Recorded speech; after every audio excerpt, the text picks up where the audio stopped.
Have you ever experienced panic attacks in exam halls? I bet you have, because every ambitious person does sometimes.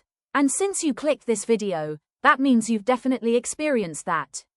Hello, dear friends, it's Mazed.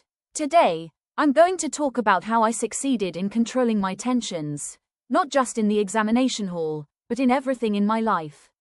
So let's get started. I always tend to think in a complex way. Damn, I don't know why, but it always happens. For example, if there's a math problem in front of me, the first thing I do is think in a complicated way, which leads me to panic and never-ending math. Yes, that's right, and I still do this very often. But if I compare my 2024 self with my 2025 self, I'd say I've improved a lot in emotional intelligence. Why is that? Because I started reading books on personal growth and financial education. The first book I read was The Almanac of NAVAL RAVIKANT, which completely changed the way I think about life and the way I think about money. Then I read the masterpiece by Robert Kiyosaki, Rich Dad Poor Dad. I'm still reading besides my studies.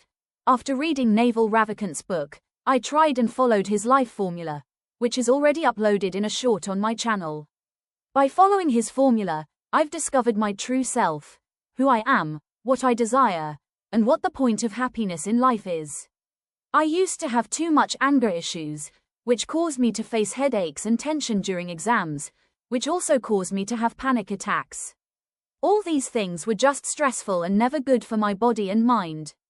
But when I wake up every day early in the morning, offer my prayer, and start exercising and training my body and mind, this sets the whole tone for the day ahead. I really feel alive after my morning prayer and workout. I look after my plants, I look outside to enjoy nature and think clearly, and then I study. Blah blah blah. Continues with daily routine. The takeaway: inner peace and self-worth. So, by developing my habits gradually and thinking positively, I've slowly mastered overcoming panic attacks at exam halls. I no longer care about what others think or do. I never compare myself to anyone, because it just damages my inner peace. I no longer care how many marks I get in my exams.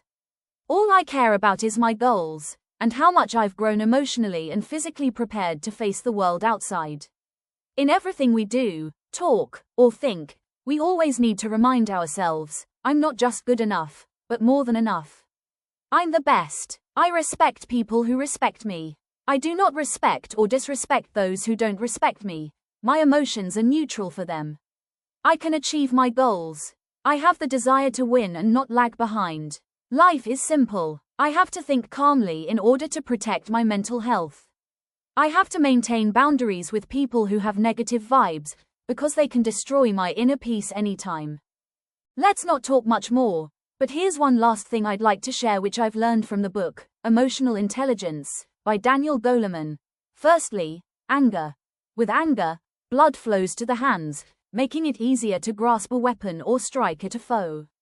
Heart rate increases, and a rush of hormones such as adrenaline generates a pulse of energy strong enough for vigorous action.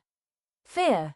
With fear, blood goes to the large skeletal muscles such as in the legs, making it easier to flee and making the face blanch as blood is shunted away from it, creating the feeling that the blood runs cold. At the same time, the body freezes if only for a moment, perhaps allowing time to gauge whether hiding might be a better reaction. Circuits in the brain's emotional centers trigger a flood of hormones that put the body on general alert, making it edgy and ready for action, and attention fixates on the threat at hand the better to evaluate what response to make. Happiness. Among the main biological changes in happiness is an increased activity in a brain center that inhibits negative feelings and fosters an increase in available energy and quieting of those that generate worrisome thoughts. But there is no particular shift in physiology, save acquiescence, which makes the body recover more quickly from the biological arousal of upsetting emotions. This configuration offers the body a general rest as well as readiness and enthusiasm for whatever task is at hand for striving toward a great variety of goals. Love, tender feelings, and sexual satisfaction. Love, tender feelings, and sexual satisfaction entail parasympathetic arousal, the physiological opposite of the fight or flight mobilization shared by fear and anger. The parasympathetic pattern, dubbed the relaxation response, is a body-wide set of reactions that generates the general state of calm and content, facilitating cooperation. Surprise. The lifting of the eyebrows in surprise allows the taking in of a larger visual sweep and also permits more light to strike the retina. This offers more information about the unexpected event, making it easier to figure out exactly what is going on and concoct the best plan for action. Disgust. Around the world, an expression of disgust looks the same and sends the identical message.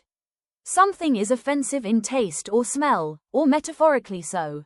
The facial expression of disgust, the upper lip curled to the side as the nose wrinkles slightly, suggests a primordial attempt, as Darwin observed, to close the nostrils against a noxious odor or to spit out a poisonous food. Finally, we all have it. Sadness.